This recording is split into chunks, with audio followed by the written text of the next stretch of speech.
go through the crucifix, a few attacks, and maintaining control from here. So first of all, it's important to be able to control the position before you look to finish. So one of the most common ways people will get out of the crucifix is if you lose control of this shoulder. Okay, so the set starts to turn into me, and I lose that, I'm going to lose the position. Okay, even if you get the choke. Okay, so this happened to me at No-Gi Worlds. I had the choke in really tight. I was trying to control this position, but it wasn't quite enough. And as he started to turn in, it starts to unwind. Keep turning. And as he rotates, you can see my ability to squeeze starts to go. Okay, so when we're trying to control the rotation of the shoulder, it's important that not that you just lock up the harness, but that it actually like pulls back against this shoulder. Okay.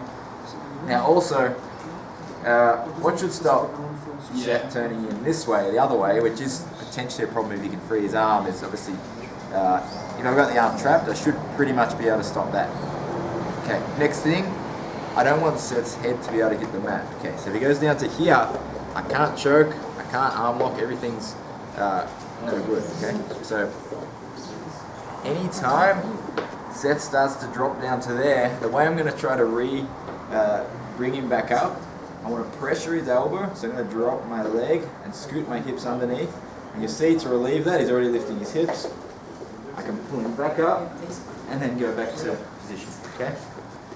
Anytime he tries to go back the other way, which is another problem potentially, like this, I'm going to switch my feet, use my right leg out like that, hip escape, and drop him back down. Okay.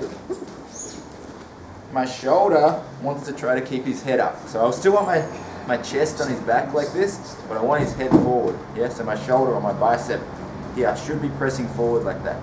Okay? If I'm just harnessing like this, it's no good. There's no pressure. It's really hard to get a choke. Maybe here. Okay? So now we've got all our controls. Let's look to try to finish. I'll go through the choke first. In an ideal situation, you're going to take this arm, and for me, I like to pin it as tight as possible to their chest. So when he tries to intercept my hand from coming through, he can't. Alright? And this will happen a lot, if he starts to straighten his arm out to free it, I'll track it a little bit, but I'll actually let go from there, okay? Because I don't want to lose control of the shoulder.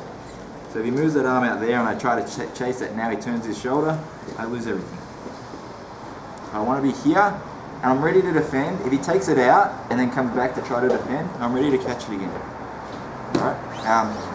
Now, to get this arm through, I'm actually going to turn like in and as deep as possible, like this, grab the back of the shoulder, and then I'm going to put my head in to stop him from being able to escape his head, to free himself from the position. Okay?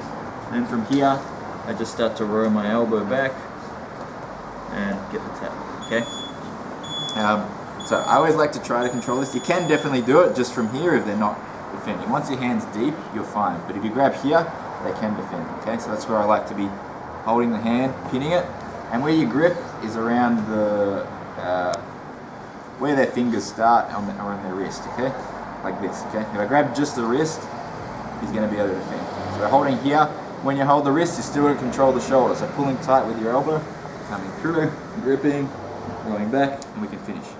Alright, there's two types of arm locks I like to do. The first one, which I've been doing a lot, is I try to use my bottom leg here.